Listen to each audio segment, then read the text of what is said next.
कि क्षैतिज तल के एक बिंदु O से 20 मीटर ऊंचे भवन के शिखर का उन्नयन कोण 30 अंश है। जिस तरीके से प्रश्न कहा जाएगा उसी तरीके से हम फॉलो करेंगे, हमारा इमेज बन के तैयार हो जाएगा। देन उसके बाद हम लोग बहुत अच्छे से इस प्रश्न को सॉल्व कर सकते हैं। ध्यान रखिएगा 2025 का यह 822 से बी जेट में यह पूछा गया प्रश्न है। तो प्रश्न में पहले क्या कहा गया कि क्षैतिज तल के एक बिंदु, पहले एक क्षैतिज तल हम लोग बनाते हैं। देखिए हमने एक क्षैतिज तल बना लिया, इसके एक बिंदु O से, यहाँ पर एक बिंदु हमने माना O, इससे 20 मीटर ऊंचे भवन के शिखर का उन्नयन कोण, तो 20 मीटर ऊंचा भवन हमको बनाना है। तो हम क्या करते हैं, यहाँ पर 20 मीटर ऊंचा भवन हमने बना दिया। तो ये जो हमने भवन बनाया है इसकी लंबाई कितनी है, तो आप कहेंगे 20 मीटर है। ये एक ऊंचा भवन है, ठीक है। कर इसका, इस शिखर का जो उन्नयन कोण है वो 30 अंश है। मतलब यहाँ से यहाँ तक का जो 30 अंश का कोण बनाया जा रहा है, जो उन्नयन कोण है। आगे प्रश्न में कहा गया है कि भवन के शिखर पर एक ध्वज लगा है।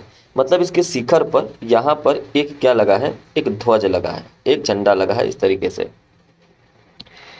ध्वज दंड के शिखर का उन्नयन कोण 45 अंश है। तो मतलब यहाँ पर ये जो ध्वज दंड है, यहाँ से ये जो कोण बन रहा है ये 45 अंश बन रहा है। कितना बन रहा है, 45 अंश। ये हमारा कितना बन रहा है, 45 अंश बन रहा है, ठीक है। 45 अंश बना। आगे प्रश्न में कहा जा रहा है ध्वज दंड की लंबाई, ये जो ध्वज दंड की लंबाई है ये, और और बिंदु O से भवन के पाद की दूरी ज्ञात करिए। मतलब यहाँ पर O से इसके बीच की दूरी भी ज्ञात करनी है। क्लियर है। तो प्रश्न में क्या कहा गया और आपने क्या बनाया ये तो क्लियर हो गया होगा, ठीक। यहाँ पर ये थोड़ा सा इमेज इसको बनाते हैं क्लियर। तो यहाँ पर हम काम करते हैं, सबका नामकरण कर लेते हैं। इसको हम लोग A मान लेते हैं, ये B मान लिए, यहाँ पर O तो है ही, तो इसको हम लोग इस वाले बिंदु को C मान लेते हैं। क्योंकि यहाँ से यहाँ तक की भी लंबाई हमको ज्ञान निकालनी है, ये ऊंचाई हमको पता नहीं, तो इसको हम लोग H मान लेते हैं। और O से B तक की लंबाई निकालनी है, इसकी जो लंबाई है इसे हम लोग H मान लेते हैं। क्या मान लेते हैं, X मान लेते हैं। H तो हमने ऊंचाई मान लिया है, ठीक है। अब यहाँ पर हम लोग करेंगे क्या, जो मान हमने रखा है उसको आप अच्छे से पहले लिख लीजिए, नोट कर दीजिए।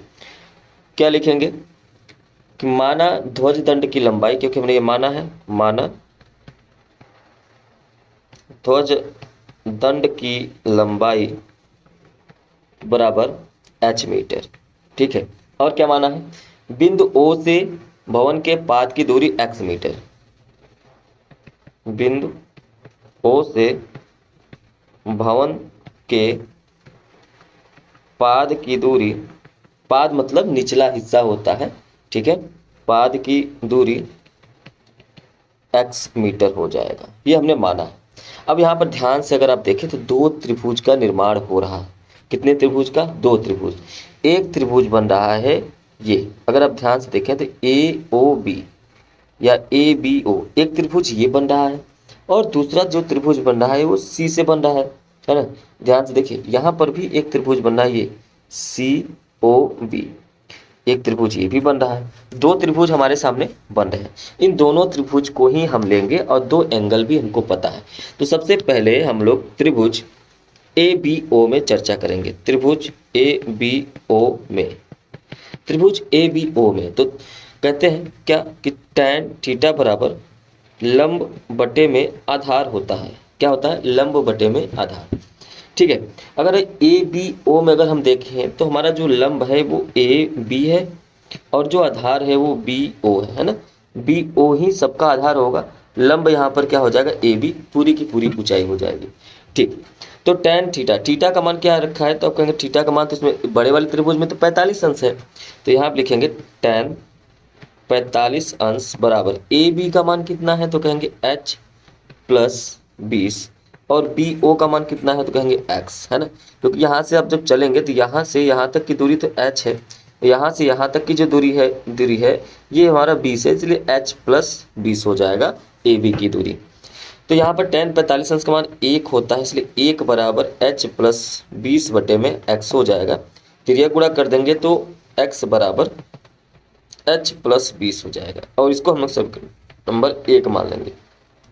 अब इसी में हमारा दूसरा त्रिभुज भी है। इस दूसरे त्रिभुज की बात करें तो ये हमारा जो दूसरा त्रिभुज बन रहा है ये बन रहा है CBO। इस त्रिभुज में लिख देंगे, इस त्रिभुज में इसमें भी वही लिखेंगे tan थीटा बराबर लंब बटे में आधार। अब ध्यान रखेंगे लंब क्या हो जाएगा, तो लंब हो जाएगा CB, आधार तो वही है BO।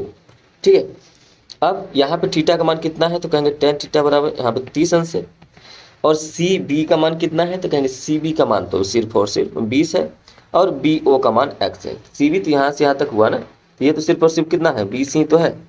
ठीक है, ये इतना समझ में आया होगा। अब यहाँ पे tan 30 अंश का मान होता है 1/√3 बराबर इधर क्या हो जाएगा, 20 बटे में x हो जाएगा।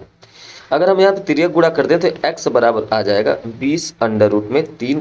और ध्यान से अगर आप देखें तो ये हमारा एक आंसर मिल गया, क्योंकि यहाँ पर ये जो x मीटर हमने माना था बिंदु O से भवन के पाद की दूरी, यहाँ पर इसका जो आंसर आ गया वो क्या आ गया, 20√3। लेकिन अभी भी आपको x ये जो h का मान निकालना है। तो अगर हम आगे बढ़े थोड़ा सा इस इमेज को देखते हुए, तो आगे बढ़े तो यहाँ पर हम ये जो x का मान आया है, आप यहाँ पे लिख सकते हैं x का मान समीकरण 1 में रखने पर, किस में रखने पर, 1 में रखने पर, समीकरण 1 में रखने पर।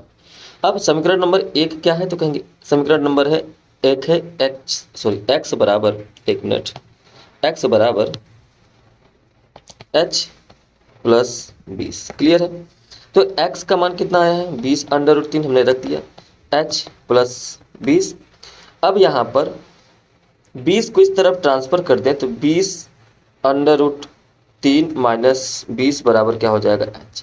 तो h की वैल्यू क्या आ जाएगी, 20 कॉमन ले लीजिए, तो 20 कॉमन हमने ले लिया, √3 माइनस 1, इतना मीटर हमारा ऊंचाई आ गया। तो हम देखेंगे ये जो हमारा है दूसरा आंसर मिल गया, जो कि ध्वज दंड की लंबाई है।